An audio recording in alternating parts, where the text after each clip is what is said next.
Robinson, a very controversial candidate, and the polls have shown, well, we talked about ticket splitting, where perhaps the vote for the presidency might be different than the vote down ballot. This perhaps will be an indication of that. Josh Stein, the winner of the governor's race in North Carolina, just a brief word. I doubt it. I think Trump's lost North Carolina. They're jumping to tell me who wants to take.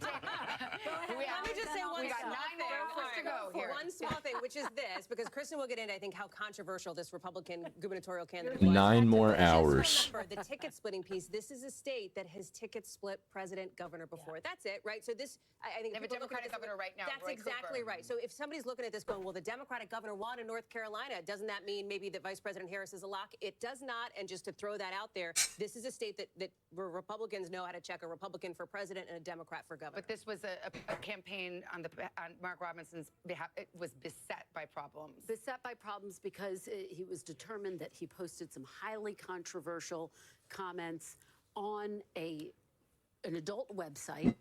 And so the backlash was massive. This result was expected. The question is, that was, by the way, one of the controversies. I'm giving you the biggest one. The question is, will he drag down support for former President Trump? We don't know the answer, but we do know that in 2020, President Biden was not able to win this state because there was, in part, it's believed, a controversial Democratic candidate for Senate, and that did sink his chances. Now, just to zoom out a little bit, a Democrat hasn't won the state of North Carolina since 2008. Polls closing in Michigan, Wisconsin, and Arizona. How we think this one's going to play out? Spent the whole weekend there, 3 days straight in North Carolina. How important this state is to his path. Also a sense that it might have been slipping away and trying to shore up. Absolutely. Well, North Carolina was very, very tight in 2022. Trump won it, but it was right up there in terms of narrow margins. Which is and it's a good reminder that even if the electoral vote count ultimately has a pretty wide gap, these margins can be very tight, and those electoral votes, listen, they all go to the winner, right? So that's what matters here in a state like North Carolina. Well, we already talked to Garrett Haake, who was in West Palm at Trump headquarters. Let's go over to Peter Alexander. He's at the Harris headquarters in Washington. Hey, Savannah, you know, you just heard from Garrett a moment ago talking about how Donald Trump's team seems to be satisfied that he is doing a bit better with those Black and Latino voters right now. Similarly, the Harris campaign feels good that she is outperforming with white voters over Joe Biden's performance with them in some of our early exit poll indications in parts of the country right now. One thing they're keeping an eye on. Another thing I'm hearing from senior officials within the campaign as they get ready to start the program here is that they are seeing really good enthusiasm among those youngest voters, those college students in particular right now. They're talking about long lines. You know what? Let me do this. They're starting the Star-Spangled Banner. I'll give it back to you with respect to our country, then we'll come back in a moment. All right, Peter, that is Harris headquarters in Washington, D.C. We've got Tom Yamas over at the big board. Yeah, we're talking Georgia, right? Because it is so close. A reminder here, we're talking about Democrats feeling a little hopeful in North Carolina, Republicans feeling a little better about Georgia. If they swap, right, if Democrats win North Carolina and Republicans win Georgia, they're both 16 electoral votes. We're back to square one where we were in 2020. Let's talk about Georgia tonight, because what we're seeing... I see in his chat, they're saying, scatter! Be a nail biter. Remember, because he came back. Came down to about 12,000 votes, a little under that. Let's start in Atlanta, the metro region. Cobb County, we have 57% of the vote in. And let's see how Biden did, 56%. This is actually, Cobb County tells the story of the Atlanta metro region. Newt Gingrich represented Cobb County. You missed Gooner, Gov? Have been able to run up the score from Romney in 2012. Polly's at 69. Clinton flips it, and look how they're growing the margins. And tonight, that's exactly what Kamala Harris is doing. She's growing the margins in Cobb County. Let's go around. It ain't 69-0 though. 53%. Bro, the prophecy. How that compares to Biden, 72. She's the holding prophecy her own around the Atlanta metro region. Shit. Let's see over here. Gwinnett, we only have about 1% in. Not How's really the worth electoral college there. work? Clayton County, nobody really knows. Slightly overperforming Biden. That's pretty good. Yeah. We'll keep moving. Henry County, 1% in. This is one of those swing counties we can talk about. Yeah, nobody really has any idea. I don't know how much we're going to be able to say there. Rockdale County, again, those Atlanta suburbs, 77% of the vote in. She's overperforming there. Okay, damn. That's Harris. Oh, man. I will return in a moment.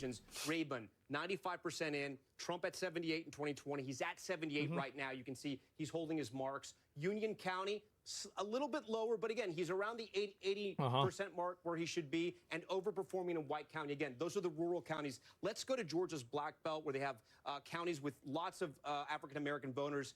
Here in Doherty, Did you say this boners? is about 70% African-American here, slightly overperforming Biden. So again, guys, what I'm trying to say here is that right now, it's very similar to what we saw in 2020. Trump seems to be hitting his marks where he was in the rural counties. In those African-American counties and around the Atlanta region, Democrats are hitting those marks. It's going to be very close. It's one of the reasons why when we click on Georgia right here, it is literally just too close to call, guys. All right, Damn. Tom, we got a lot ahead here. We're going to take a break, and then another state closing its polls.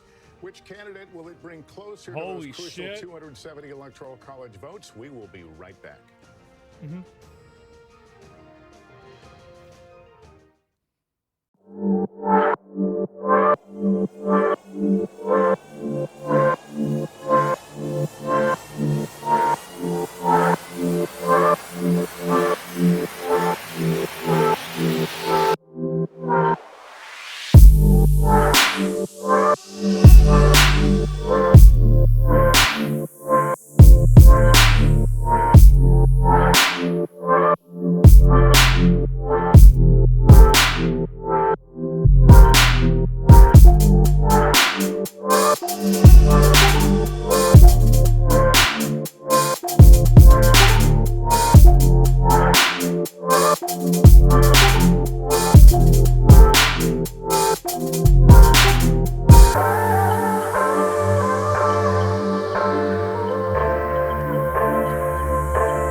I'm very curious.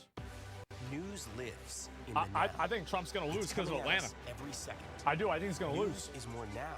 But than we're going to ever. see. Monster and historic storm is set to make landfall. Now is raw. What was your initial Trump got reaction? Devastating. Click the state. Now is real. They haven't called it. Voting. It's here. It's happening. Now Yeah? is constant. You gotta see this. Future is now. Yeah, it says News for the 47%. No, I generation know of that. now is NBC News Now.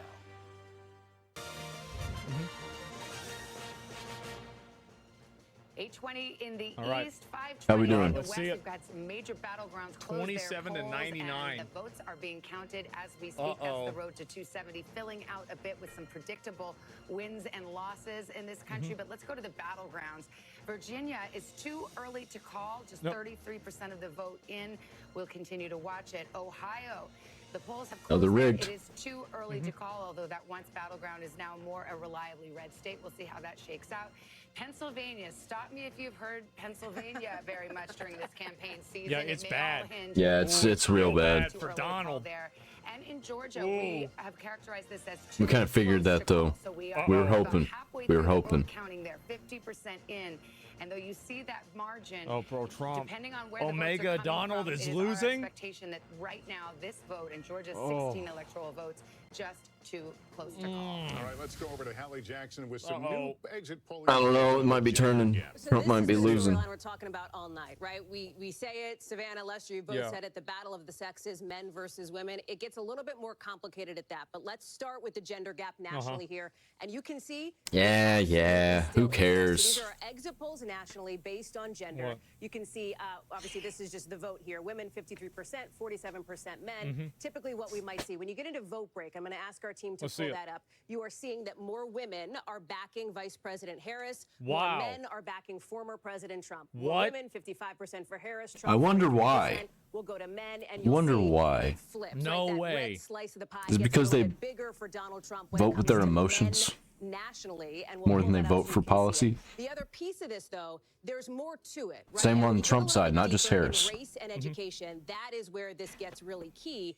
And for that, you look at white college-educated women. We've been talking about this demographic a lot here in some of these That's probably going to be voting for Kamala Harris. Better with white college-educated women. Donald Trump is doing better with non-college educated white women, and that is another piece of the gender gap dynamic that's at play here. Well, actually, we have a historic gender gap potentially, and we have a historic education gap potentially. And I want to bring in our panel. We've got Sarah Fagan, who is here. She was a veteran of the Bush White House, George W. Bush, the political director. College indoctrinated, somebody said in the chat. State of Missouri that was once a swing state as well. You were a Democratic senator. Way back when. Way back when. So we've talked a lot about the gender gap, but I think the education gap. So they're saying all the stupid people vote for Trump. Says, Senator, what's your take? I think the dumber you is, yeah, the that's more straight you up. like Trump. We have urban Straight rural. up. We have They calling you dumb? non-college educated. Yeah. But the big one this election are women. And men. Oh shit. And yes, there is a difference between college-educated women and non-college educated women. But the support for Harris is so big among college-educated women. And the key in this election, I think, is are they going to drag their husbands, their sons, their uncles with them? It's because college-educated women are in a cult. Because these are my peeps, Are right? those the shy Harris voters? College-educated older women. Yes. You know, I live in that place. Is this the battle of the sexes, or is that being overplayed? Well, I do think that college-educated women are a Stop saying that. voting block in this election. Stop saying that. You know, Hallie, you pointed out that. Well, it's according to fucking exit obvious that polls, women it's are going to vote for a 53% woman. of the Like, electorate. what the fucking In obvious? Like, 2020, it who was thinks that's not going to 52. happen? Now, 1 point doesn't seem like a lot. What are we talking But, about? you know, if Fucking duh. Kamala Harris drives VA up flipped. her It didn't. results among women in these close contests like Georgia and Pennsylvania, like that could be a deciding factor. You know, I can't believe we haven't actually talked about it yet tonight. Ohio Reproductive turned? rights. Oh, this is the shit. first president. Ooh, Ohio's red. Dobbs, Ooh, the decision Donald. that overturned Roe versus Wade. We've seen the potency of that issue. Abortion rights measures have passed. It just every time barely they've been on the turned. ballot Since It's the so Dobbs close. decision, but we haven't yet had a presidential election. Do you think that issue still has its potency and is a weak spot? Got a couple for minutes before we get some more polls I in. think it has its potency for Yeah. sure. It definitely cuts both ways, meaning, you know, you see about trying to look at 10% it. of the electorate on both sides Virginia of the flipped on issue, Fox. for whom that is the most important issue. But there's no question among younger voters, especially younger women, that's an issue that is driving them out. And so the question is, you know, really, is that the main issue they're voting on, or is that one of many issues they're voting on? Yeah, I VA think, flip? frankly, when we look at this, Or if wait, Kamala hold Harris up. wins the presidency, we're going to talk a lot about how the women got her there, but I don't think I should would be way ignore better the at fact that doing college this students are playing a than big role Asmongold, today. but there's The nobody in my lines chat. of overperformance at college campuses right now, whether you're in North Carolina or Pennsylvania or Wisconsin or Nevada. On the ground, Joe I've talked to Biden's the getting all team the that's votes? running the ground game in all of these states. They have never seen this kind of response on college campuses. So we may have a divide there between kids in college that are voting age and kids who aren't in college that are voting. Is that playing out just in a few states or across all states? In all of the states, they're exceeding their model on how many people are voting at these college at places that are. If Trump primarily loses, can we college blame She Dragon didn't Age? say Put it. up the Florida abortion She didn't say it. She No, knew she but was we saying can it too blame much. Concord. on the ballot tonight, and we can show you how Florida Amendment 4. This, by the way, requires a 60% to reach the 60% level. So right now, not there yet. We're not making a call, but that's. More like right to murder. See these ballot measures. We have one in Florida. You mentioned there abortions on the ballot literally in 10 states, 2 of them battlegrounds, Nevada and Arizona. Some of the battlegrounds, Michigan, for example, had abortion on the ballot 2 years ago, lifted Democrats' prospects. Who in dinged Michigan. me? Now, is there a question in your mind, Senator McCaskill? Look at whether or Maryland. not Chill, bro. Did I not get it a ding? Democrats who might have been motivated to go to the polls on the abortion fucking issue banned. feel No. like, Fuck out, oh, well, it's he's already annoying. taken Maybe. care of. People are kind of in the middle thinking, I can vote for Trump even because I think I've already taken care of this abortion question with regard to the ballot measure in a true. battleground like Michigan. I don't know. I think that ProPublica has done such an amazing job. You type something of more than once, you're publicizing done. The deaths to women because of Trump really extreme abortion bans that are in many, many states. And Texas isn't a battleground state, but there's a Senate race out there that I've got a half an eye on tonight. Ooh. And I think when you have women dying who want to have the children, They're dying. who are They're suffering dying? miscarriage and can't get the health care they need. Who? That takes it to Where? a different level. And I don't think we had very many of those stories out there in 2022. Ohio, Trump with the 1% lead and I think now. the campaign has certainly emphasized those stories and the brave women telling them. Donald. And I also think that Dakota's closed this is now? an issue that Republicans have struggled to find their footing on. Sarah and I have talked quite a bit. Let me just pick up that thought in a moment. We have an election alert now. This Uh-oh. Election alert. Closing here at the 8:30 hour in the east. Arkansas will be closing Huge, here yep. momentarily. We'll perhaps get a characteristic. Arkansas, that's me. That's the only one. Where's Arkansas? At 8:30. Where's Arkansas gonna be? Projection, NBC News Let's see it. can project that Donald Trump. Donald Trump. Let's go. Arkansas, when all the votes are counted, 6 electoral votes. Here's where we are on the map to 270. That leaves Donald Trump with 99 electoral votes, 27 for Harris. Again, the goal, 270. All right, let's go to the battlegrounds. Georgia's race for president too close to call at this hour. Damn. 53% of the Ain't vote looking is good. just too close to make a Damn. prediction there. Pennsylvania too early to call. They're just getting started Fucking in the tips. Commonwealth of Pennsylvania. And North Carolina also too early to call. We do have more Yeah, vote we got a game there, coming out in a but couple days, we're guys. just not in a position yet to call those races. However, Tom, Yeah. as I go to you, Wish these was are the some time of to the races. picnic. Georgia and North Carolina, these are fast counters.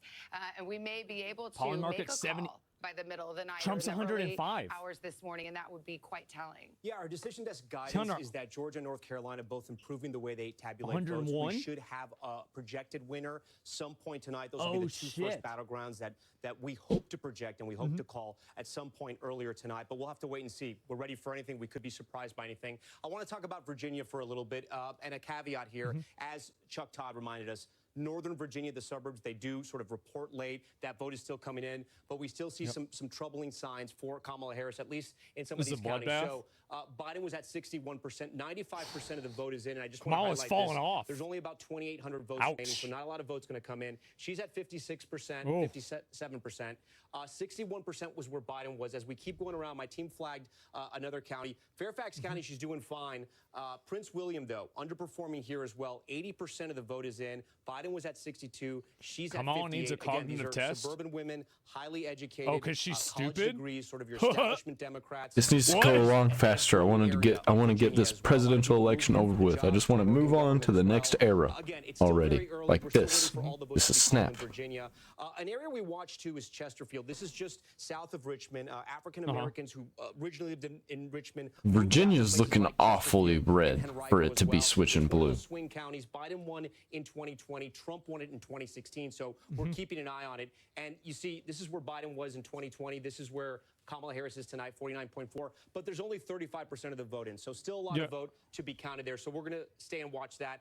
As we move further west, we have some counties out here, rural I'm just counties. looking. This is Wise Refresh. County. This is Trump country near West Virginia. This You is can Trump. see, Kamala, 94% in. 49. He was at 80.4 in 2020. 101 to 49. Oh, Again, shit. how does he win states like Virginia? They're going to run up the votes in the suburban Uh-oh. areas, the Democrats. He runs up the votes in the rural areas. So that's going to be good there for the Republicans if they want to hold those marks. Virginia Beach, this is another area we're going to be watching. Again, an area that He's holding that sometimes 69. Trump with 48% in 2016. It's Biden like was able to that's flip the it, average. 40% in. It's the Again, mean. still early, but Trump is ahead there. So we're watching Virginia, guys, and we'll see what happens. We're still waiting for some of the vote to come in here, but some signs that, maybe trouble Democrats, maybe they trouble Republicans as well. We're going to have to wait. Back to you guys. All right, we shall wait. Great. We do have a key projection right now. The state of Delaware, the home state of the sitting president, Yeah. Joe Biden, will Three. go for Kamala Saw that Harris one. as Three. expected. Here's how the vote shook Damn. out. Just 48% in, but this is an Oh. easy projection with Donald the margins is as done. they are expected to be. So here's where we fill out our map. At 8:30 on the East Coast, Delaware being added to the tally for Kamala Harris. How many Donald electoral Trump votes leading does in some of these big California states have? in the South, which are expected to Like vote 30 his way. something? Our Is red? report in. Speaking of the South, we've got NBC News correspondent Allison Barber. 54? She's in the key county of Gwinnett County. Oh, they is need to it? nerf First California. vote starting to come in there, and what are you hearing? We've got both campaigns really laser focused on this area. Yeah, they care a lot about 54? this What do you counties, mean? man. And let me just show you, because we've just started to see precinct captains. That's too coming many. in Yeah, what do you with mean? Their memory cards with the votes that happened in person on election day. You see this Yeah, line that it goes very on much around. is. It What is you're very looking at much are all too of the many. precinct captains from Gwinnett County. Ultimately, what they're doing is they're coming in here. They have with them little bags that are secured with the official election seal on the top of the envelope and memory cards, and at least 2 from each precinct that have the total of votes for today. So they come in here, they check in with these folks, and then they ultimately take their memory cards to the different election workers that are sitting around here, and they open up, they look at Almost those 70% envelopes, for make Trump sure on they're sealed Polymarket. I saw properly, it. make sure it has everything necessary by Georgia law inside of it, and then they send them back into this room here, where we start to see those votes processed and then sent out to the public. In addition to all that's happening on here, back here, and come with me, we'll weave a little through everyone here. There's more counting going on in When the back. Polymarket starts to slip a little bit and it starts to go down a lot, that's when I'm probably going to sweat a little bit. Be like, but I want Trump to win, but I'm not going to be upset if Kamala wins. Ultimately, what Republicans in the Trump campaign were looking for tonight is to see if they could increase But turnout. neither of them are my people. Look at Maryland. It's Giant rigged. douche versus turd sandwich. Really? Hold on to Republican strongholds Too in the big state, to and they're rig? maybe well positioned to carry this state. Turd sandwich smell like shit. 52. That's a waste of She's bread. catching up, guys. So they could create that blue wall Tom has been At talking least about. giant douche has a purpose. And a lot of it has been happening in here tonight. Keep coming a little this way, because one of the most significant aspects of tonight that we've watched in here are the early votes, early in-person voting numbers in this county. Over 50% of active voters flipped? in Gwinnett County alone voted early. That's either by mail-in ballots Oh, or wow. early in person. Back over here, you see all these things? I've been describing them today almost as like trash cans, but what's inside of them? All of the in-person early votes, about 300,000 of them. There was a team of election workers here who had been sequestered since 9 Maryland a.m. numbers? prepping all of these so they could process and get Where is the it? early numbers out quickly. Every election Which one's official Maryland? and the Oh, this one. supervisor of Gwinnett County Elections has told us they've been on track to hit all of their markers to have results in on the It says earlier 1%. side. And they're still working over here tonight. This is where the mail-in ballots will come through and are Look at coming North through, and Carolina. they're sorting all of those. Ultimately, we're going to see more ballots coming from the individual precincts from I see it. election day to the other side here, where they'll count and go through all of that. The big question here is going to be, what does turnout look like? Did for the Republicans and Trump, did Harris they is at nudge up 72? what they did in 2020 a little better this year, enough to possibly chip away at Harris's margins and then maybe take the state along with keeping Republican strongholds? Kansas and for went Harris red. and It Democrats, did. were they able to reach out to people they described as likely Harris voters? That's an who awful are lot of reach red. People who would probably vote Democrat. Just saying. had voted That's an in awful lot of red elections. for the state to just switch blue and it just have, and they want the opposite of what Republicans want. Crazy. Like, how did we get to this point? We need to actually have more than 2 parties. So far, we're told, We just pretend we If you're do. a woman and voting for Trump, the you're retarded.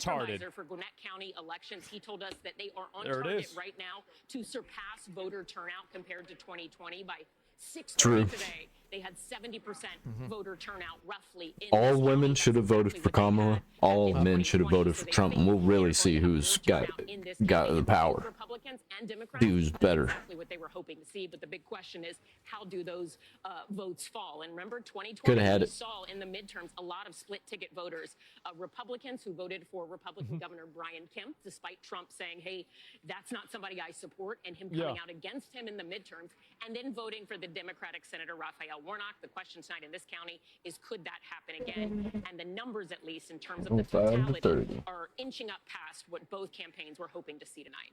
Savannah? All right, Ellison, thank you. Gwinnett County's late rallies Quit. by Donald Sent you Trump DM there about in what that county states and are neighboring next? Cobb I'm County, just and gonna you watch gotta it. hand it to the election workers. They're so Yeah. focused. That's what I was thinking as I was watching She that. walks you know. right by and they don't even look up. They don't even look up. They're counting the votes. It makes you feel good about These are the- democracy these at are the work. heroes of the night. Polymarket's at 70. There's also a storyline in Georgia about election workers, of course, right? And the threats that election workers have faced in so many of these battleground states. And you look at Georgia, that is the home, of course, of Ruby Freeman and Shay Moss, who were 2 elections workers who came under fire, faced death threats, faced severe hardship in their lives because of those election fraud lies from former President Trump. So these election workers, Wow. they're doing a civic duty Oh my for goodness. everybody. That's not looking good. Voting is when I walk in and see the smiley faces. 72. Great task in front of them, and you know, it's Well, True. absolutely. Hug an election worker. Yeah. It makes sense. Yeah. And it's part of the story of tonight, though, and tomorrow morning, because they've brought on more election workers in all of these states to make sure that they can count more quickly. I do think SQC shitting his pants. Gwinnett County,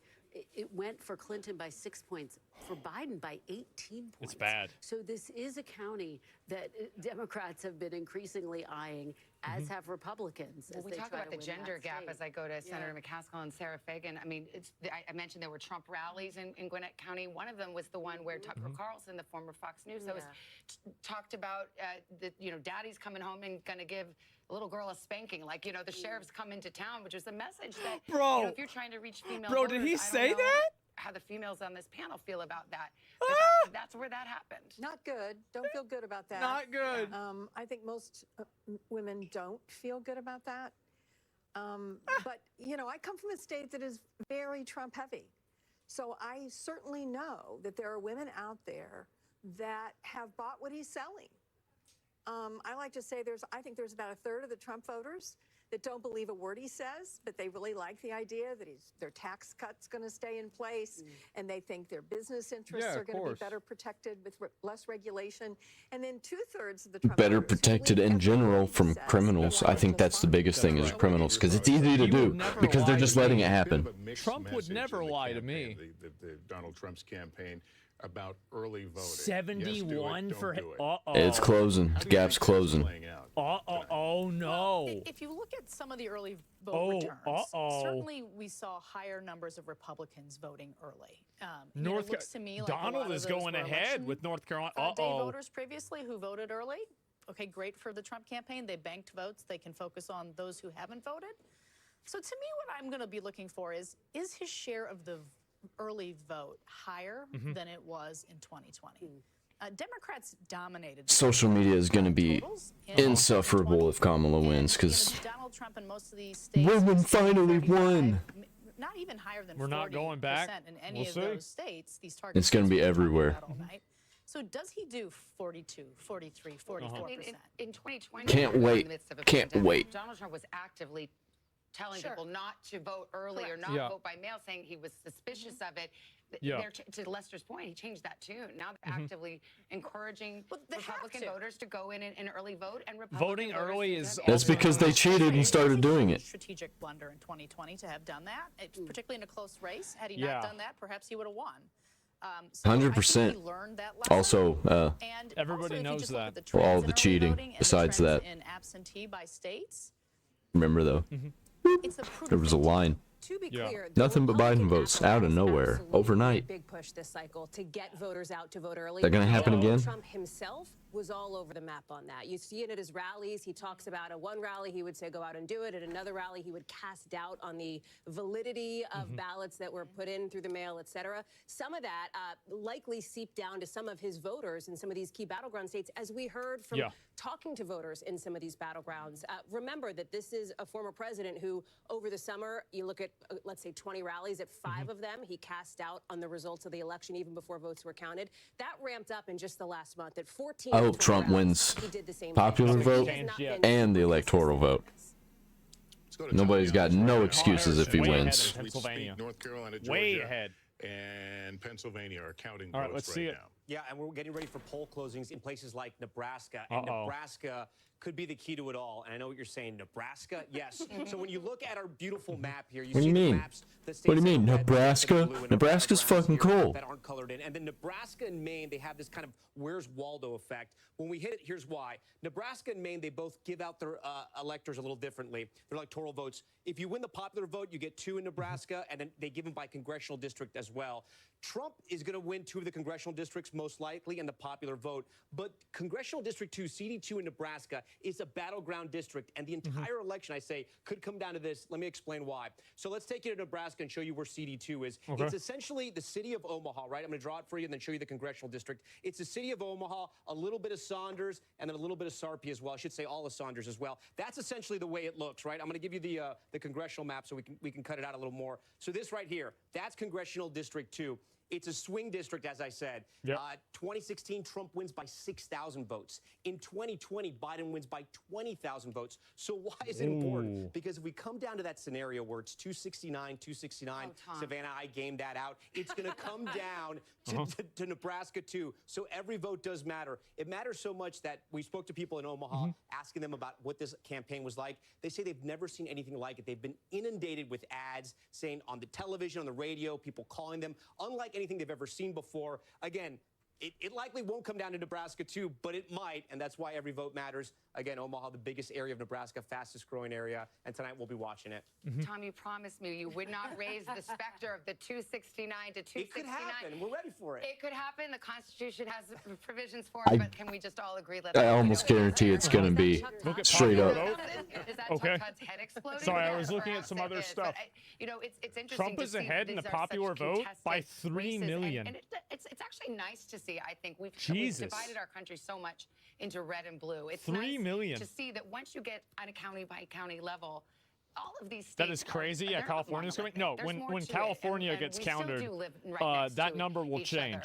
And Nebraska too is a very good example. How many people are in California? Like a lot, but right? I would say you're right. We live right next to each other, but the folks that live in Omaha, I guarantee you, some of the folks that live out in a very sparsely populated rural county don't relate 38 million to people. some of the same issues. That's a lot of 30, people. 40 million people. Yeah. It's much more of an urban area. Yeah, it's not looking good for old Donald. There right Ooh. now. It ain't. The Republican was It ain't. expected. You would think we would just cruise to re-election there, but there's an independent candidate, 38 Dan Osborne, million. who's really giving a run for her money for Deb Fisher. Yeah, and I will say that one of the things about the urban-rural issue is when you think about the ground game, I don't. Let's see it. Donald Trump flipping California. You think it'll happen? Going door to door in rural communities. All the Trump supporters is are getting a off much work. different You think so? operation than going door Refresh, to look door at in a Maine. densely populated area. It's not as efficient. It's more difficult. Frankly, a lot Maine? of folks out in the rural area don't want strangers knocking on their door. Which one's Maine? They're not used to having people they don't recognize coming up the driveway this one. 2 miles down from their nearest yeah, it's only neighbor. 4 votes. So it is harder for the Republican Party to do the ground game, the GOTV, as you talked about earlier. Wait, than it is 72%? for the Republican Party. Ooh, Trump's But, losing. It'll be interesting He to see went how down. this Trump independent went does down. in Nebraska. He says he's going to be independent. He That's won't real caucus bad. with either party. He won't vote for either leader. He says his job would be to try to bring the two parties together. It's probably a winning message right now. I just don't know if Nebraska's pretty red. All right, well, the drama is continuing to build. Trump's got a whole lot of different parties in his cabinet. We'll be right back as we count down the road to 270. He's got Democrats, Oh boy. anarchists. Trump is at 74%. He's got really? libertarians. No, it doesn't say that at all. Yeah, it doesn't say that. Nationalists. What do you mean? Got a lot of different kinds of people. Battlegrounds, yeah. Not necessarily in his cabinet. I meant like walking with him, surrounding him, and Unironically stuff. could change massively with some states in her favor. Yeah, I mean, who knows? I bought Solana for 30K. Trump needs to win. It says 75% on mine. Let me see.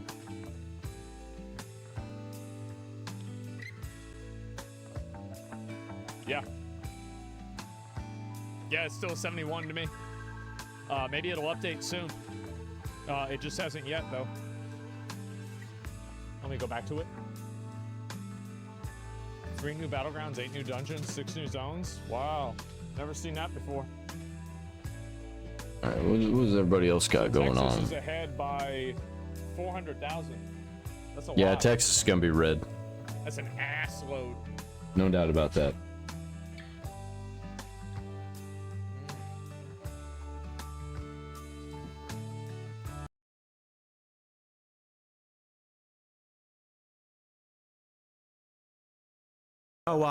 Ohio is still looking interesting.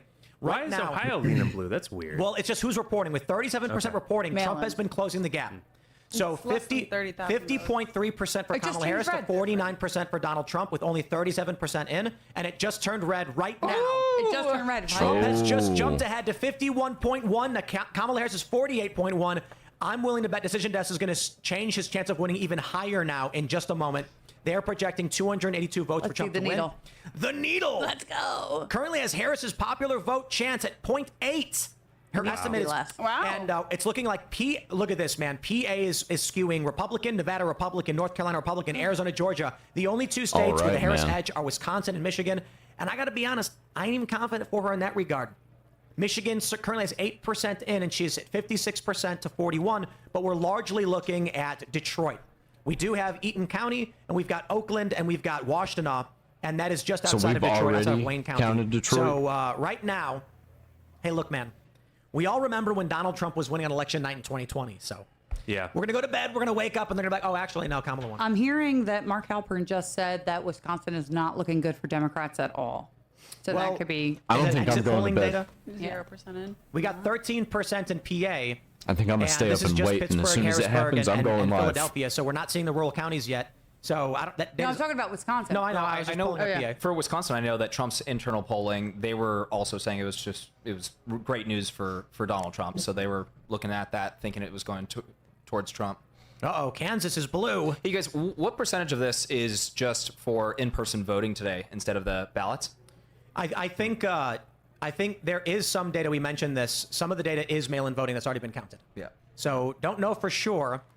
The funny thing is going to be like, oh, we found a bunch of ballots that came in the mail. Those are being counted in 2 weeks. Yeah, Michigan in particular is a disaster. Very closely the Senate race in Ohio. Too early to call Senator Sherrod. Too early to call. Fourth term against former car dealer, Trump-backed businessman Bernie Moreno. So we'll watch that closely. Damn. Pennsylvania, another big battleground. Ooh. Senator Bob Casey. Damn, this guy is 67% of done. the vote. Dave McCormick with 30.4% of the vote. Too early to call with just 13% in. Let's take a look at the 75%?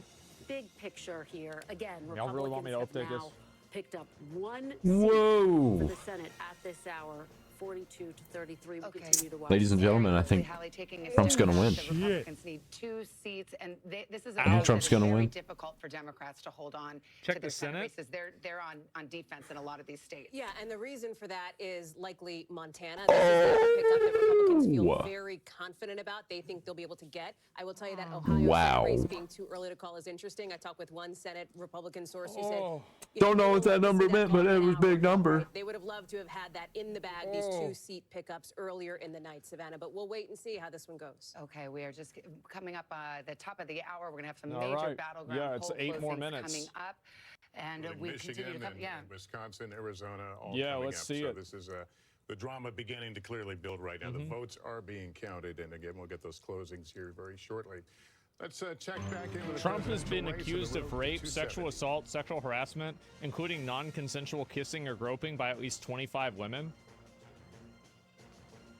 You mean President Trump? All right, it is 8:51 in the East, and here is where we stand right now on the road to Former 270. President Trump. And it has been Yeah. a night of big surprises. At least for now. More to come. We're now just minutes away. From Second time additional President closings. Trump. Yeah, we are, and we see that map starting to fill out. So we will All right, watch all for right, those let's next see it. poll closings. It's in all corners of the country now, almost at 9 o'clock in the East Coast, and they're some of the biggest states to close yet. At the top of the hour, a major round of Poly poll market, closings 75%. Yeah, with I the saw that. most battleground I states saw it. of the entire night. 15 states and 163 electoral college Yep. votes up for grabs, including 3 critical swing states. Arizona. Will Vice We about to President know what that's going to Kamala be. Harris hold on to the blue wall that cuts What are we the calling it? Wisconsin, Dragooning and What are we hating calling it? That's one of those That iffy guy, states bro. that people think that fraud's happening at. Ooh. I've heard Is it that. going to be before. red or blue? Breakthrough I'm going to say it's like they did blue. in 2016. We're going to Damn, win Missouri. Wisconsin. Look at that. Plus, the first Western battleground, Arizona, moments away from closing.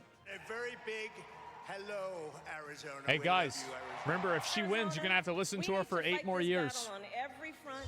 Yep. We are standing by for our first vote count in from these make or break states as That's our right. decision desk gets Get ready used to to make it. new calls on the road to 270.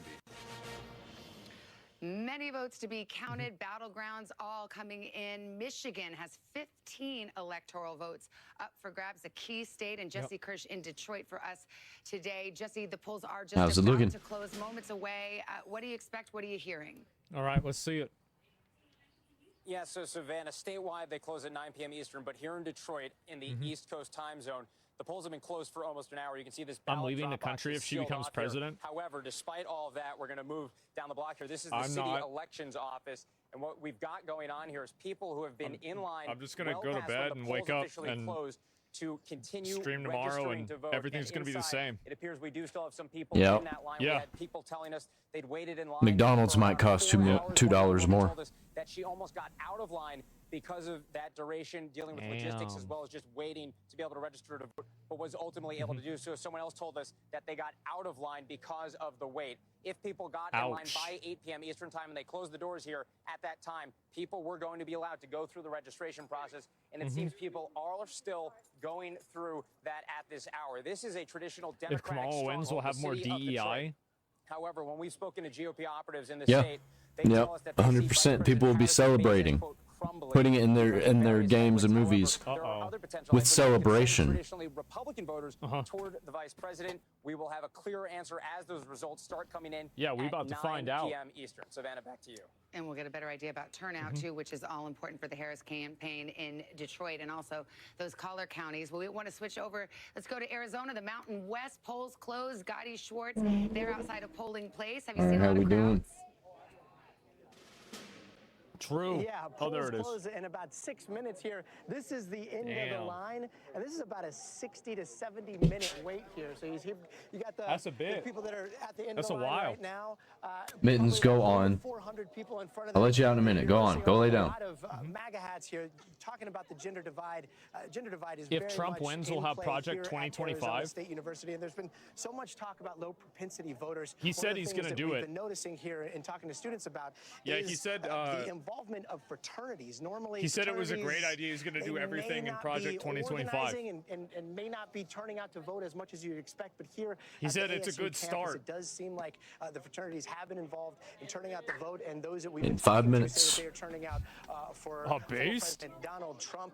We've also talked to a lot of other students that have been coming out for policy issues. There are several 4 minutes left, gentlemen. the issue of Arizona's got abortion is 11 extremely electoral important. votes. Oh, boy. Immigration is also important, but I gotta say, just eavesdropping what people have been talking about in line. It's been surprising how often the topic of the Joe Rogan podcast keeps coming up. We've talked to several students now. Yeah, who say she should have done it. They listened to that Joe Rogan podcast with the former president, and that was the deciding factor for them. And they've also said that if the That was the deciding factor for so many people. the United States would have appeared on that podcast, they may have had their vote skewed. It's really interesting because some people are talking about policy, others are talking more about kind of like vibes. Well, I like the vibe of Trump, or I like the vibe of Kamala Harris. Yeah, pretty much. Joe Rogan won Yeah, the pretty election. much. Some of what we've seen. Joe We're almost to the end Rogan of the line. saved We the just wrap country. around this Yep. corner. President But again, Joe Rogan. Joe Rogan and Elon Musk did it. This is a county with two And million, Peanut. 2-point-something million voters. ASU has 74,000 students here, most of them voting age. So what we see here at Arizona is going to be very important in this election. Yeah. Back to you guys. All right, Gotti, thank you so much. Abortion on the ballot in Arizona, also Florida. Lester, I know you got a key call here. Yeah, we do have a call here in the state of Florida that abortion would restore the constitutional right to an abortion there, but it had a 60% threshold. It will not clear it. So Amendment 4, right to abortion, will go down in defeat. 86% of the vote in there. Let's Wait, so people do have a right to it? Wait. Wait, what? I'm confused. Yes to protect in Florida, but you are seeing it needed They a can- 60%. Can they threshold, kill as you their said, babies Lester. or not? This would be the first ballot initiative that we've seen anywhere in the Can they country murder since the overturning unborn of Roe children? versus Wade that has failed. However, But it had a higher bar. the other ballot initiatives were No? not this high of a threshold No. here, and I see you want to jump in. No, it's just the same number, right? It was Oh, that 57, sucks. 58 in Ohio, 57, right. 58 in Kansas. I mean, I think we know what the number is. Ironically, I've talked to some Florida Republicans who secretly had hoped this would pass. I can't believe it. Because now Florida elected officials in spawn 2026, camping? which is Yeah. their big election year, they will have to face It's the a voters live on See a this? 6-week Yeah. ban. And then 74%? suddenly that will sort of upend 73. just the state's politics. Yeah. Ain't much of a change. Yeah. Actively He really campaigned did. against this Amendment 4, which is And he used the interesting. government Yeah. power. It's going to create an interesting, there's going to be a All right. fascinating Minute and a half, if boys. the Democratic Party ever wants to have a chance in Florida, Minute again, and they're a going half. to get an opportunity. Well, and- Ironically, because this thing went And down tonight. think about how complicated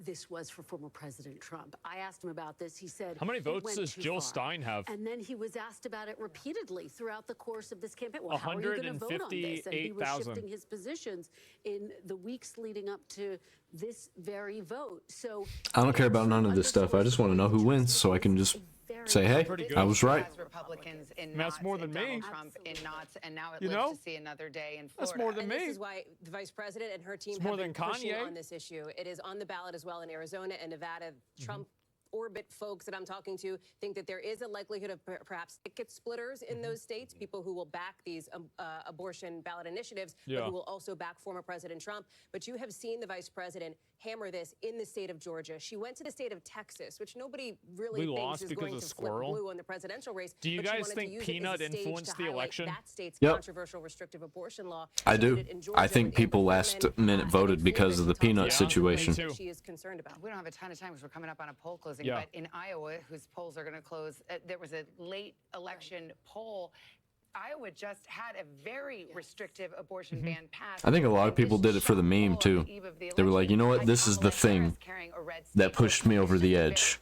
Not to overread into it, but it You is leave a the squirrels out of it. The pollster there, Gold Standard pollster, thought perhaps the abortion issue was motivating these older white women, right? A demographic we've been watching tonight. And Chuck, well, let's go to the election here, and we'll move right here as we get some more poll closings here. We can give a few more characterizations. In just 3 seconds, all of these states There it is. will see their polls All right, let's get it. closed, and we'll begin counting. I the got this votes open right is, here. Let's see it. State of Texas, which we were just talking about. Donald Texas. Trump will Ooh, lead the Yeah. state of Donald. Texas when Based. all the votes are counted. NBC News Oh, producer oh no. also, Oh, that's not good. North Dakota tonight. Uh-oh. South Dakota Got both the Senator Hillary will Dakotas. also go into the Donald Trump column this evening.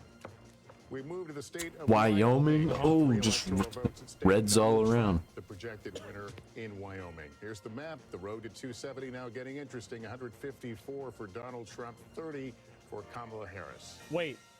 All right, What? let's go to the uncalled Wait, races. did they just say from those 9 o'clock 154? poll closings, including New York, Colorado, Minnesota. So we still What? await results there. But let's go to Michigan. That's the biggie at this hour. Polls closing in Michigan, and it is Boy, oh boy, it's getting Of we'll be waiting course. for it for friggin' rough, hours man. tonight. Arizona also too early to call. Which 7 one's o'clock Michigan? In the Mountain West, Oh, 9 this o'clock one. on the East Coast. Polls just closed there. Let's go to Wisconsin. Uh-huh. The other of the I think those were likely going to be red though, so I don't really know. And speaking of Pennsylvania, too early to call. Starting to see more vote come in. Kamala's but up we to could be waiting a bit 99. for that. And same with North It's Carolina. getting real close. Shit. She's probably going to pass him. Make a projection. And in What about Georgia, it's not too Kansas? early. It's just too And then it's going to get close again, and then who knows? We've got 66 Who Man, knows? that's close. Here we go. Here we go. You ready for this Texas, ride? not only it's done. What the margin is right now, It's but done. where we expect the vote to come in, whether it's coming from Donald. a Republican stronghold or a Democratic stronghold. It's a Donald so when you W. see that disparity, and then you see us say it's too close to call. There's a method to that madness, Tom, and you've got Georgia up there. And I'm going to explain the method to the madness, Yeah. right? The difference right now, 220,000 votes. Trump on top with 66% of the vote in. But Republicans, Trump it keeps can't climbing even in get close to PA? celebrating just yet.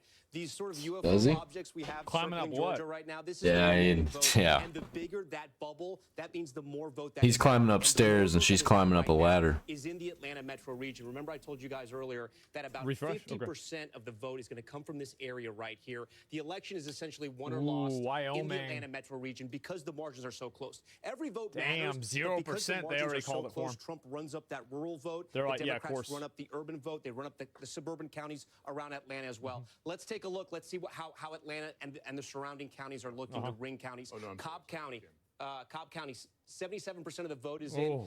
Harris slightly overperforming where Biden was in 2020. Let's go over to Fulton County. This is where Atlanta is. Fox A News? huge county for Democrats here. Okay. She's about Give me where a minute. Biden was, 72% of the vote in. She can catch up and bring that up.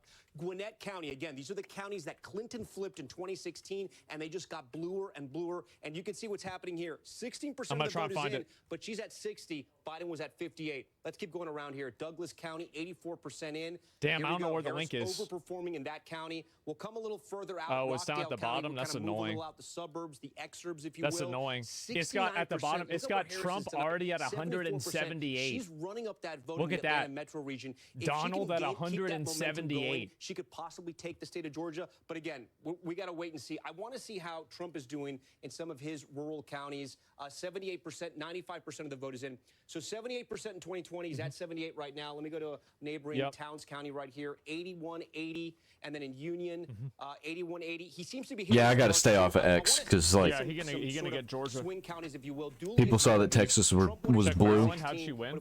and they freaked out. They lost their minds, and it ended up being red. He's building This on his one? margins Oh, from I 2020. don't know. That's a good sign for him. Let me see if Peach County is in. Peach Yeah. County is another one that New no Mexico? vote is Which in. one's that? This is one of those swing counties. Not a whole lot of voters, but it usually sort of picks the winner. We like to watch it as we Chase go around. Oliver. Bro, Muskogee, this the is dark 72%. horse. This is the one of the ones we're watching to see if Who Trump is could that? make inroads with black voters here. Who the fuck is Harris seems to Chase be comfortable. Oliver? She seems to be at the same watermark where Biden was in 2020. So guys, still very close in Georgia. As Is we this said, guy gonna come in and too win it? Close to call. It was about 12,000 votes that separated this in 2020. He's the Trump libertarian? won the state by about 5 percentage points in Damn. 2016. All right. The state is definitely changing, and the reason why it's changing, it's in this Atlanta metro region. Oh man, people are coping over that blue too. Okay, let's go for it. Let's see some more. I mean, these numbers People are like red mirage, and then Texas went We're red. going to look at all the state. Ooh. I'm going to be looking at Mecklenburg County. This is where Democrats have to drive up the vote. Only 6% is in, but we can see how she's performing here. That's you know, not good. 6% is in. I'm not going to really draw too much from there, but she's overperforming Biden. We go to the research triangle here. Wake County, 76%. Where's the rest of the We votes? compare her to Biden, 62 to 63. She's doing better. I know a lot of the vote is in. Over here in Orange County, this is UNC Chapel Hill, the research triangle. You have medical research Seeming like he's jobs, not gonna get research jobs, NC. affluent suburbs, highly educated Democratic All the voters. Californians that 86% moved of to the vote is in. Texas are Let's see how she conditionally compares to banned from Biden. voting. Slightly overperforming Biden, not by much, but look. Thank God. Any little increment makes a difference when you're talking about a 10,000 vote difference at the end of the day. Right now, the difference is about 41,000 in that county. Trump is on top right now. He's going to run up the rural vote. We can check out some of his counties over here in western Trump, 81. North Carolina, Graham County. These are some of the counties that were affected by Hurricane Helene and all 72. that devastating flooding. 95% in, 81%. In 2020, he was at 79, so kind of overperforming. The big unknown was how many people were going to actually vote in here. And one of the great researchers, Dr. Chris Cooper of North Carolina, political scientist, pointed out to us. He said, Why is Damascus "Listen, red this when is Harris Trump's is winning? area that was affected It by might those not be floods. updated. You can have 9 That's really MAGA the hats reason. in your house. But if you no longer have a house, trying to get your vote, trying to get your voting location is going to be difficult.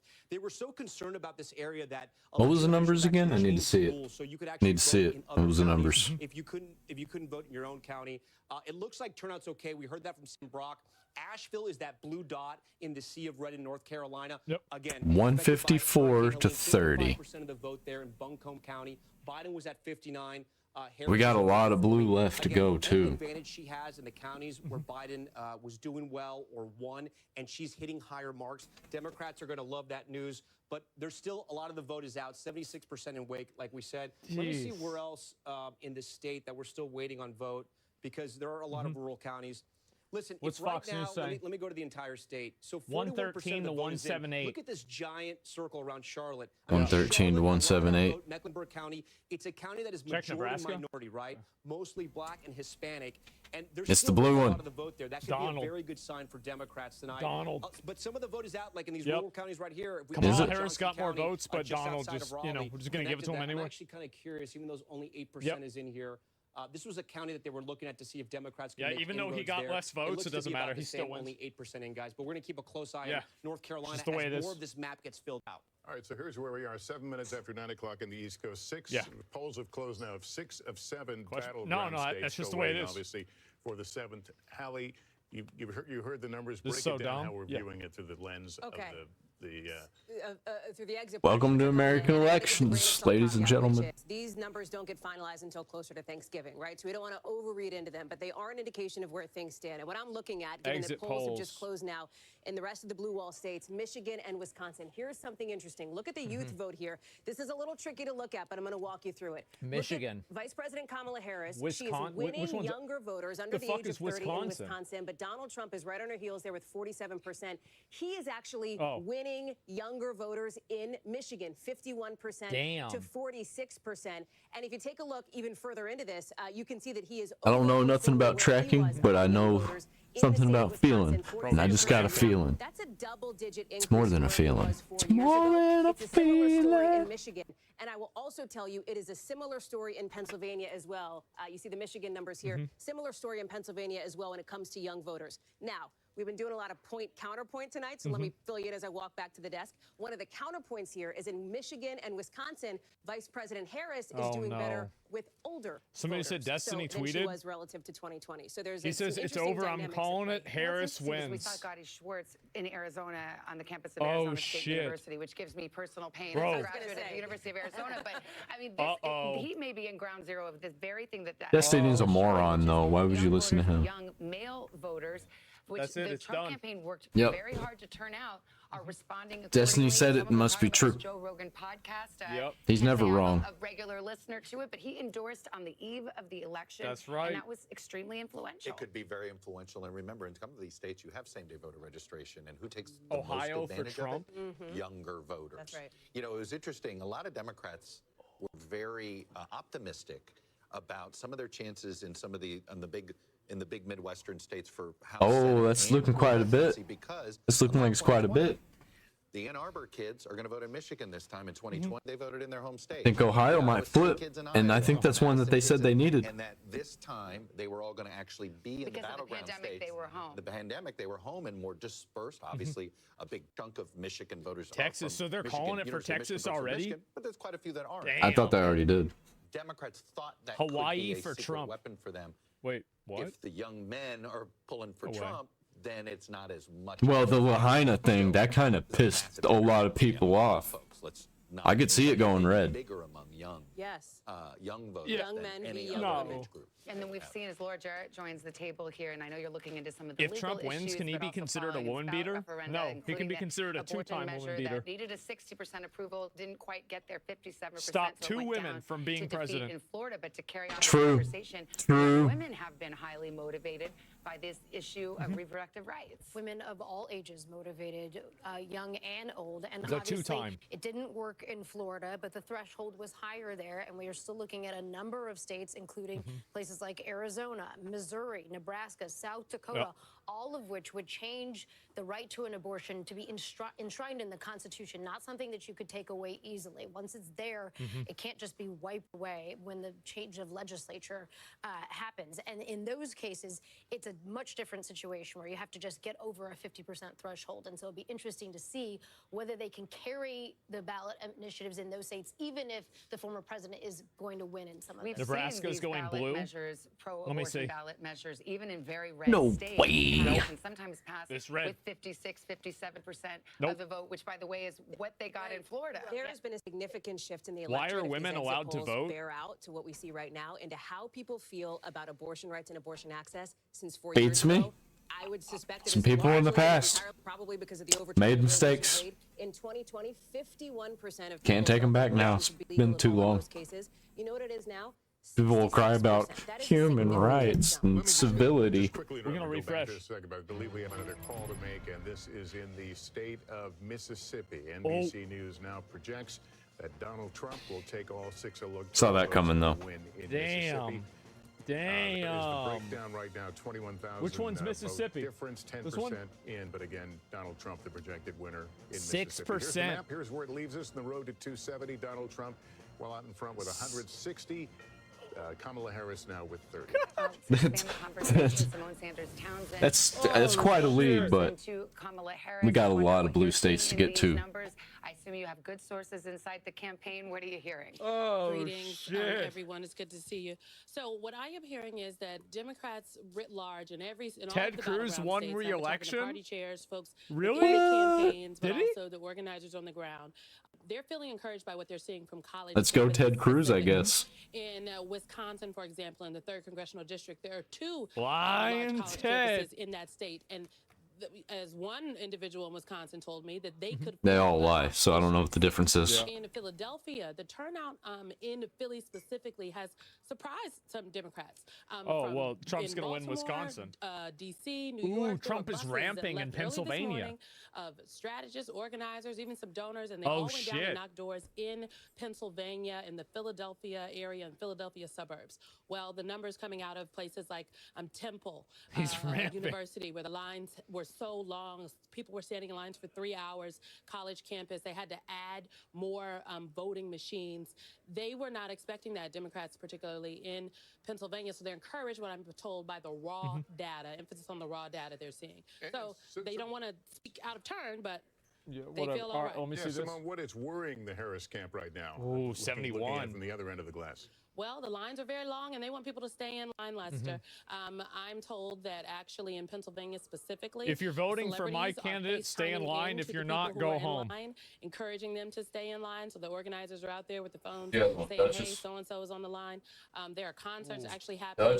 They are looking at Pennsylvania very closely, and as the time that the vice president spent in the state, in the Commonwealth of Pennsylvania, I think is also indicative of where they see some gaps. Also, obviously, DeKalb County, in Georgia, the lines, the polling locations were staying open longer because of the bomb threats that were happening there and the evacuations that had to happen, encouraging people to know that it is safe to vote, stay in line, make your voice count. I think they want to ensure, they feel like that they can eke it out if people turn out to vote and stay in line. All right. Simone, thanks very much. We want to turn now to Garrett Hake. He's at Trump headquarters in West Palm Beach, Florida. And we just got the inside scoop from the Harris campaign. So what are you hearing from the Trump campaign about what they're seeing in these battleground states in the early going? Savannah, the Trump campaign is very buoyed by what they've seen out of Wisconsin, specifically among black voters. They're pointing to our exit poll. I don't like the way you just said black. More than doubling his support among I don't like the way he said that just now. Wisconsin. I can't emphasize enough how much this has been an emphasis for the Trump campaign to try to improve their margins. So they got blown out with African-American voters in 2020. If they were able to move the percentage that they got from 8% to 10, 12, 15, in this case, based on these early exit polls, getting 20% in Wisconsin, that's the kind of thing that could make a huge difference in a race that might be decided by 15 or 20,000 votes in those states. They spend heavily on television. They spend heavily on African-American media, trying to find. He said African-American that time instead of black. If Trump they did pulls that this off tonight or in the days to come, those small changes at the margins among African-American men, I think, will be a huge part of the story. Harry Duchess. All right, Garrett, thank you. I want to go over to Peter Alexander at Harris headquarters, Washington, D.C. And how's the feeling there? What's the vibe? Well, there's still a celebratory. How's it vibing? Is it groovy? Trump is at 195. Not the Harris campaign. Individuals still watching behind closed doors. He's at 190. Holy shit. So he needs less than 100 more. Hotel here in Washington, D.C. watching as well before they arrive here a little bit. He needs 75 more. The points that they are pointing to right now is potentially some good indicators. He's not that far ahead. Philadelphia, specifically 75 more, and we got ourselves a new president, or an old president, because he was president already. They say in those particular wards that they saw as of 5 o'clock, 3 hours before the polls closed, they had already reached the same number in terms of turnout as they had 4 years ago, which is to say that they believe that they are exceeding the numbers in the past. They think that's a good indication there. Virginia's usually blue. That Simone Sanders was just sharing a short time ago. Not right now. Hearing again about those college campuses right now. It's going to be a civil war. UNLV, all the way to a series of separate campuses in Philadelphia itself. Temple, one of them that they named Lehigh, Lafayette, elsewhere in the state as well. And she was talking if this map about holds, what it's is a really landslide. key to the campaign right now in these sort of late evening hours, even after the polls have closed. They don't close if you were already in line. It's a message that they're sharing right now, FaceTiming in Jennifer Gardner and Demi Moore, among others, to keep those folks in line.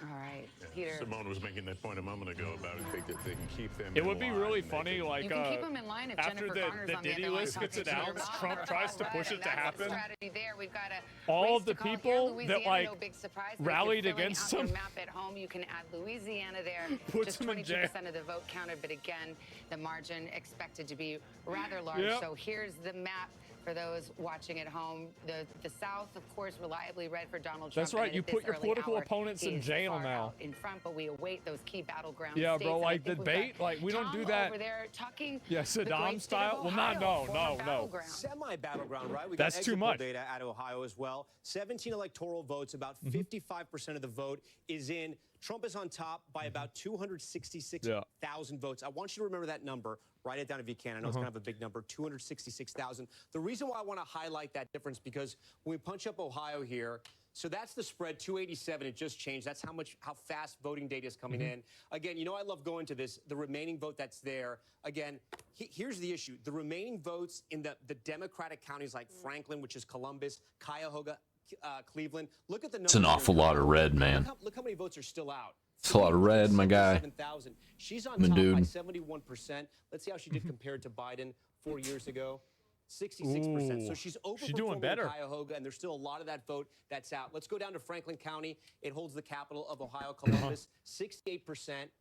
Overperforming there with about 60% of the vote that's in. And then again, 266,000 remaining. So just those two counties, we're talking about more than 500,000 votes. And that's way bigger than the spread for the entire state. Hey, Tom. Yeah, go for it. I mean, when you talk about some of her overperforming in those areas, the reason we expect Ohio likely goes red, but let's talk about the 73%. Senate race there. Yeah, because we have the control of Senate hanging in the balance right now, and it hangs on this Senate race. Yeah. Bernie Moreno, the car dealer. I think versus Brett's Sherrod about to take Brown, the Senate, man. incumbent. What are you seeing? Yeah, so look at Justice this. for The difference Peanut. here, only 74,000. So what does that mean? That means the Republican in this race is underperforming Trump. There could be a split ticket issue here. Again, way too early, 56% of the vote in. But look, the difference here is 74,000. Remember that number I was telling you to remember? It was over 200,000. So that means that Trump is overperforming right now. Bernie Moreno is underperforming the Republican candidate. The incumbent is still down. But again, remember what I told you. There's a lot of that vote that's out in Cleveland, in Columbus. I'm going to look in one more spot here. Let's get back to the president's race. In Hamilton County, which is Cincinnati, she's at 62%. Biden was at 57. Again, look, this could know be what I some should of the have early done? vote that's come in. It could be some of that blue mirage. Again, The blue mirage. Blue Mirage, okay. Never heard Blue Mirage before. Rhode Island. Kamala Harris will win in Rhode Island. Saw that coming. Quahog. That's the Family Guy land. Here's where the breakdown is: 31,000. 71%, yep. 74% of the vote in, but again, Wow. Kamala Harris, the projected winner there. Let's pull up the map. The road 34 to 6. Oh, sorry, 34 to 168. Donald Trump still well out in front with 168. Remember, 270 is the prize that we're working our way toward. We'll take a break here. It's 9:30 in the East. The vote counting coming in. Our decision desk standing by to make more projections just ahead.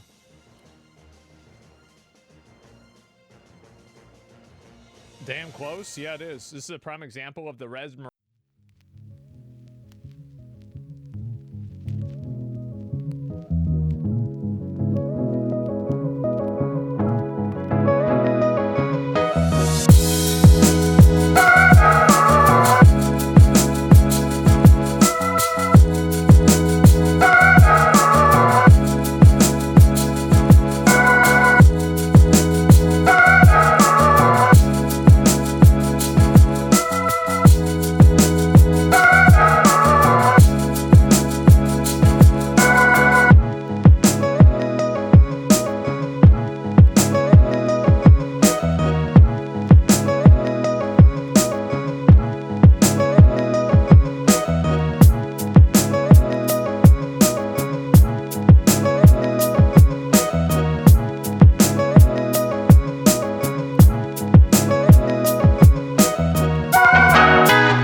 But he's down by less.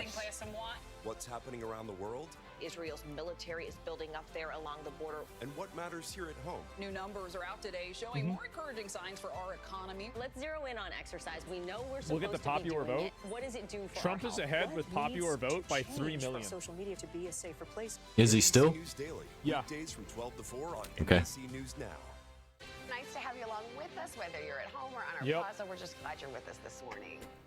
Ooh, 9 p.m. So there's a few more after 9. He's only leading by 78. Nevada, Utah.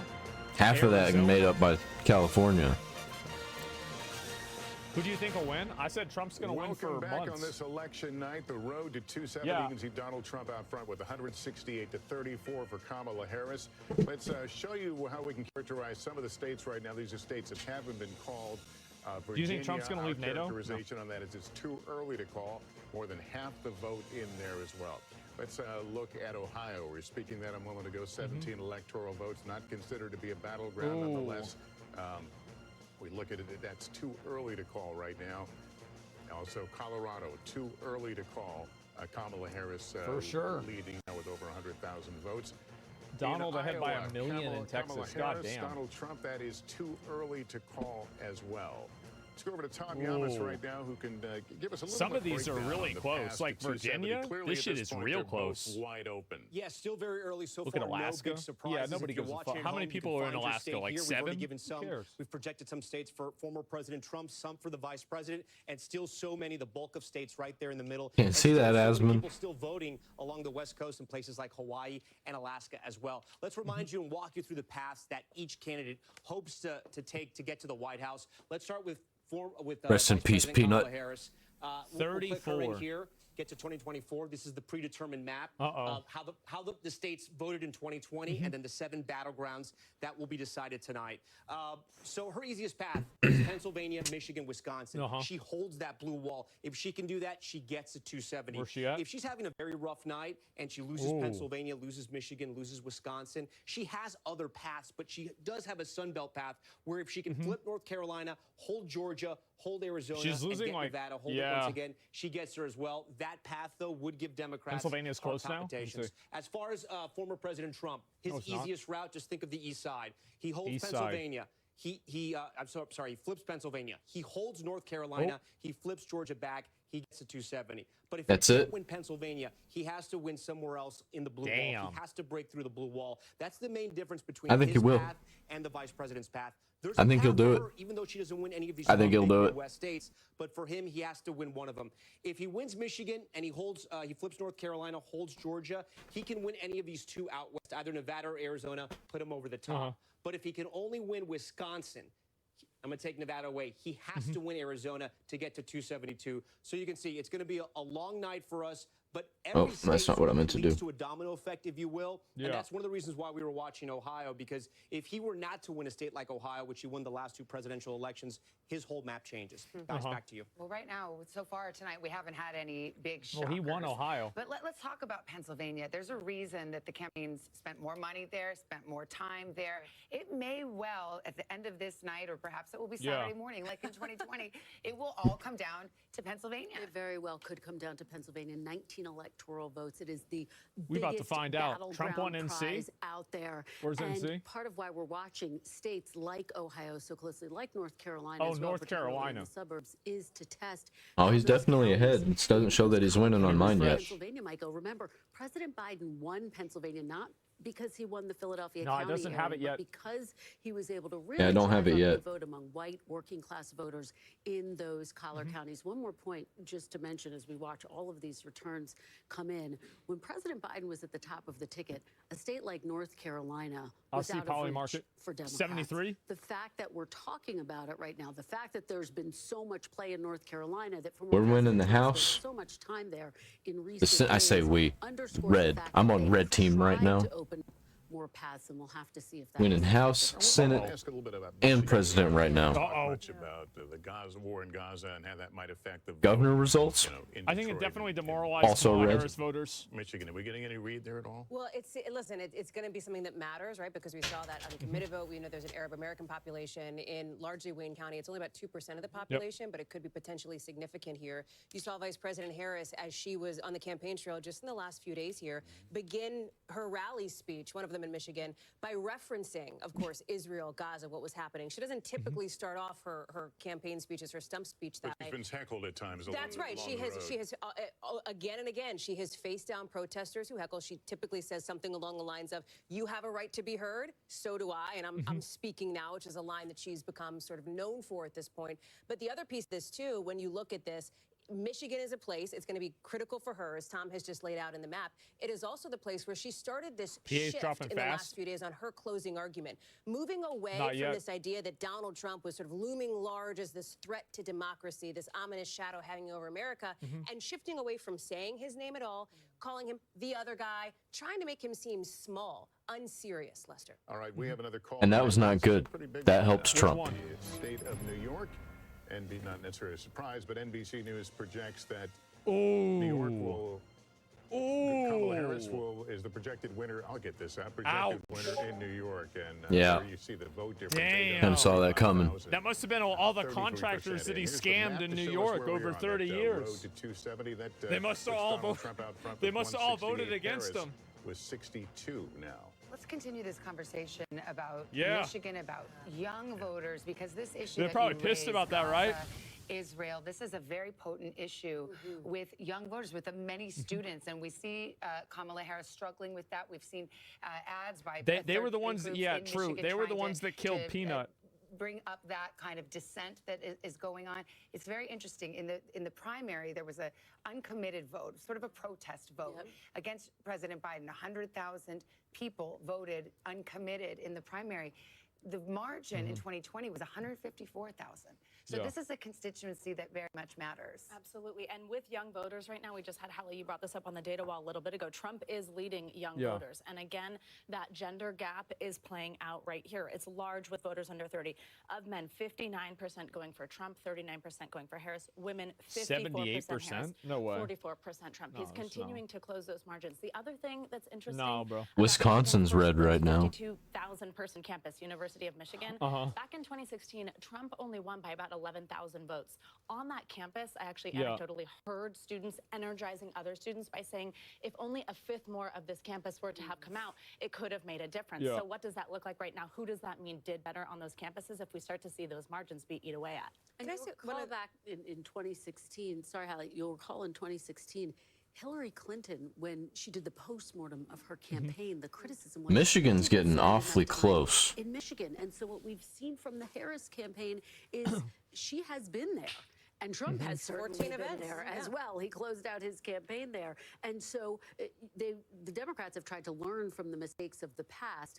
Trump has been very focused on that area as well because he knows he's got to pick just to up demonstrate Look at how Bitcoin. complicated politics Trump's got is. Maine right now, Harris is too. on defense to a certain extent over her stance Oh, on yeah, Israel, Bitcoin. Biden Let's see, where's Bitcoin? 79%. Also losing some of the Jewish I thought he was about to say votes, for example, 79,000. Pennsylvania and Florida, we've heard about that anecdotally. It doesn't even let me load it. Let's it's about the bottom of the hour.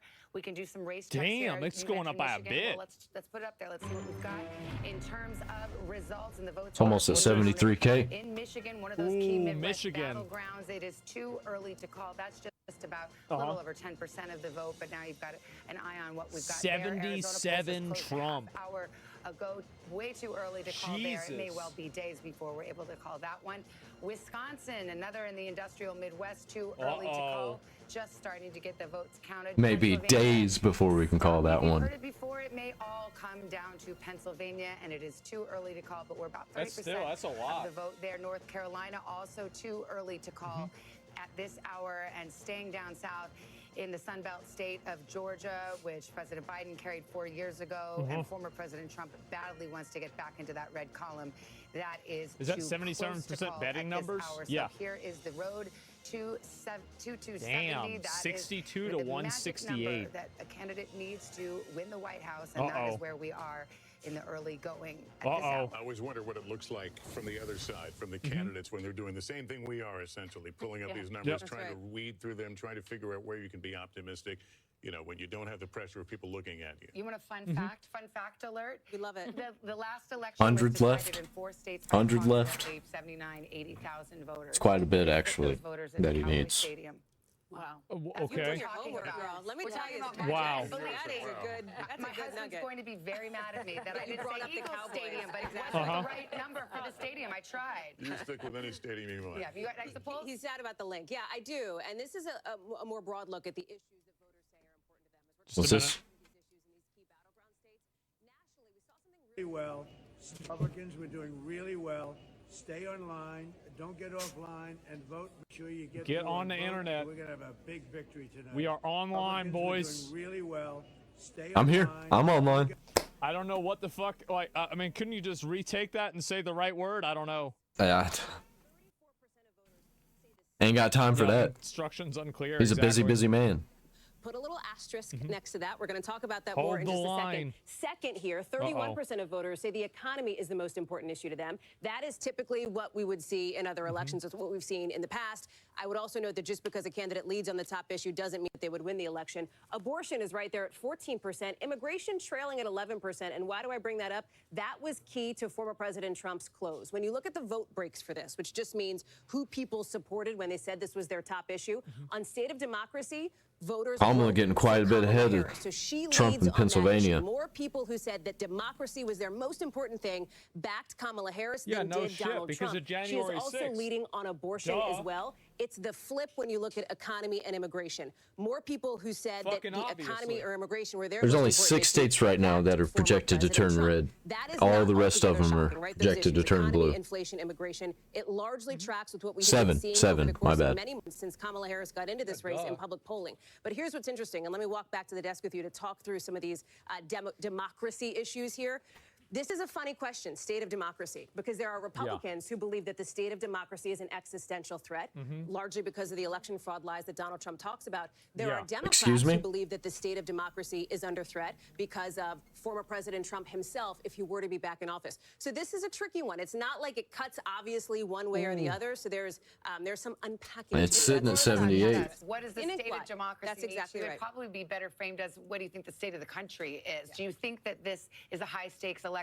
Do you Missouri? think it's a do or die? Is it existential? I think that's what people Kamala's leading. are responding to, and perhaps why we see that being the top issue. Well, and it's so Google, mirrored yeah, I'll in what open up we the saw Google in one the again, closing sorry. arguments of both of these campaigns. You saw Vice We're gonna President Kamala refresh. Harris. She ain't leading by much, though. Donald Trump was a threat to democracy. You saw Donald Trump make Yep. arguments that his political rivals Oh. were the quote-unquote enemies Leading from by within. 5,000 And in so it is a real Kansas. shock test, and it also just Kamala speaks to is. why, as we watch these states come in, the battlegrounds seem to be very sharply divided, as our polls indicate. right track, wrong track always kind of leaves you with that, Yep. that question: is we judging a president? 9 or and 10 judging just the p.m. overall sense of Trump is of gaining in life these PA? days? Absolutely, and the fact that you have this No. majority saying that the country's headed in the Yeah, wrong a bit. direction. You know what it is? Nah. It's interesting because I don't think he's got it in that much PA. about that thing that happened this summer where Joe Biden had a terrible debate and he was expected for 18 months to be the candidate and then he wasn't.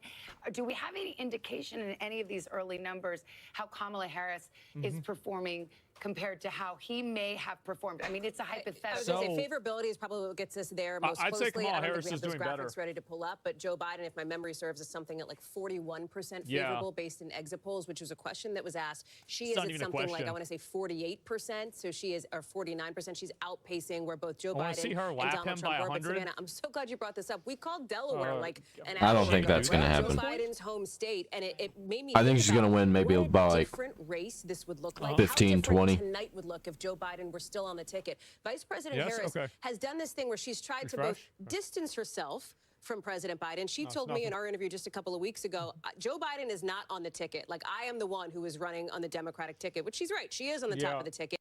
But at the same time, she has not distanced herself in a super clear way from a lot of his various policies. She has said that she feels some loyalty to him, of Well, course. the ads that have been run to great effect in a lot of these battleground states tie Kamala Harris directly to Joe Biden. The Trump She's campaign catching thinks up. Yeah, that she is. Biden is a clear drag on the Harris ticket. It's been one of the biggest challenges of her entire entire campaign.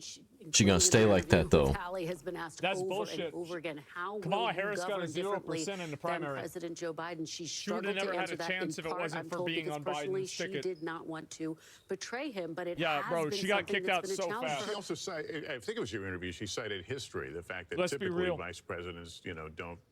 Yeah, that's right. That was our colleague Peter Alexander, I think, if I'm remembering that one correctly. If it wasn't for I had a pull Biden, aside like, with her people several wouldn't weeks even remember ago. who she But is. she said, listen, typically vice presidents don't go after, their boss, if you will, their president. She talked about this issue of loyalty, but at the same time, she also says, my presidency will not be a continuation of the Biden administration. The problem that she had was when asked specifically, I believe on an ABC program, what would you do differently? She said nothing comes to mind. And boy, that Trump Keeping in mind, campaign. her campaign's been, 108, Well, right, but that's days, about, that question's coming when you have an unpopular incumbent. We want to go to NBC's Sam Brock. He's in Asheville, North Carolina, where I understand the counting is wrapping up. What are you hearing?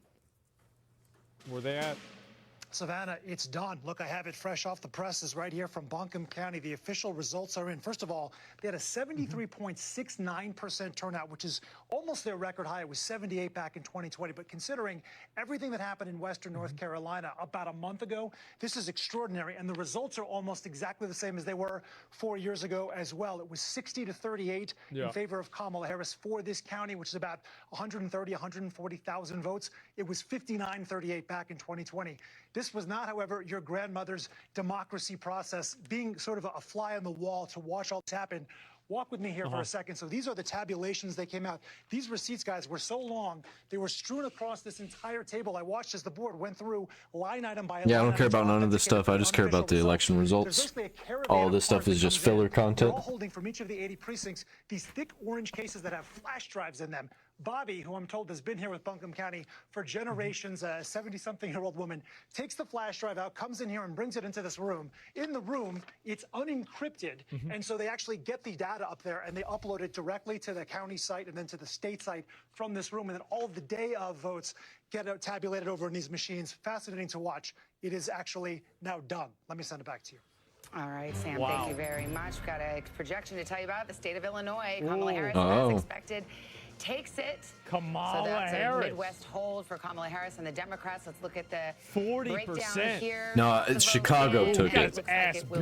Yeah, Chicago took it. And so we can fill out one more state on our road to 270 map. The state of Illinois going to Kamala Harris. Let's go to Tom Young. Yeah, they're pretty far behind. Straight from the horse's mouth, Buncombe County, right there, Asheville. It's been through so much with Hurricane Helene and Sam. Did they get Ohio yet? Did they announce Ohio? Because on mine, it shows Ohio. I don't remember. Sam's a tall drink of water, but he's no horse. He's a handsome man. So listen, along the lines of from what he was reporting, and I just checked out those Hurricane Helene counties. We can show you the ones that were affected by the floods. Let me go. Hold on one second. Here we go. So these were all the counties, the 13 counties that were affected by the floods, where people could vote in other parts of the state if they weren't able to vote in their home county. It's interesting. I was going through the numbers. It doesn't look like there's That's a lot affected by the flood. That's actually better news for the president because there are more Trump voters That out little there area of Asheville, not so little. That's a big area. Like Asheville, places like that. Here's where a lot of the vote is still out. Charlotte, Mecklenburg. Of course, Charlotte is on top right now statewide. Mecklenburg is the place where Democrats, I'm going to keep going back to Mecklenburg when we talk about North Carolina. This is Charlotte and then the surrounding suburbs. They need to drive up the vote here. It is a majority-minority county. Hispanics and African Americans, they have to drive up the numbers here. When they lose races like Senate races, it's because the turnout is not where it needs to be. Trump is almost caught up so in not PA. enough vote there. But the good news is there is vote in other places. Wake County, this is the capital. No way. Part of the research triangle. You can see Kamala Harris slightly overperforming President Biden. Nah, 76% nah, he's still pretty far off. Let me go back to North Carolina. He's still like 100K off. Okay. Right over here, Durham. This is where Duke University is. 85%. It's only 30% though. 81%. Let's see how she got quite a bit to go. He's ramping. Slightly overperforming there, and just over where UNC Chapel Hill is. Slightly overperforming there. Here's one thing, though, that Republicans have something to possibly celebrate. This is Nash County. This is Governor Roy Cooper's county. This is where he's from. It's Boy, this is stressful. Raleigh, Wake County, and the North Carolina Black Belt, where you have those counties with high percentages of African-American voters. It usually, almost always in the last few elections, has picked the winner. 2012 Obama, Trump flips it. Biden it went with Biden in 2020. That wasn't a correct pick. But today, Trump is on top. And you can see that's good news for him, considering that Biden took it in